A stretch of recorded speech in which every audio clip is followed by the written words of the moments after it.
Friends, welcome to my another video. তো আজ আমরা সন্ধ্যাবেলায় বেরিয়ে পড়েছিলাম বাজার করতে। তো প্রথমে বাজারে গিয়ে কিছু টমেটো কিনে নিয়েছিলাম, তারপরে ধনেপাতা, আদা, আমলকি কিনে অন্য একটা দোকান থেকে জিরের গুঁড়ো আর কাশ্মীরি মির্চ কিনে নিয়ে আমরা চা খেয়ে, অবশ্য চা খাওয়ার ক্লিপটা আমরা নিতে পারিনি, নেওয়া হয়নি। যাই হোক, তো চা খাওয়ার পরে আমরা চলে এসেছিলাম রুমে, কারণ এসে রান্না বসাতে হবে। আর স্পেশালি রান্নাটা ঈশাই করে, আর ঈশা যাই রান্না করে আমাকে খাওয়ায়। তো বাড়ি থেকে কিছু কাবলি ছোলা এনেছিল, তো সেগুলোই দিয়ে আজ একটা রেসিপি করেছিল।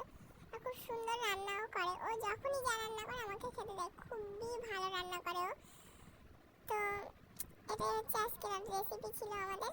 আর তোমাদের এরকম ভিডিও যদি ভালো লেগে থাকে তাহলে চ্যানেলটা সাবস্ক্রাইব করে দিও, আর নেক্সট তোমাদের কী ধরনের ভিডিও চাই সেটাও কমেন্ট করে জানিও।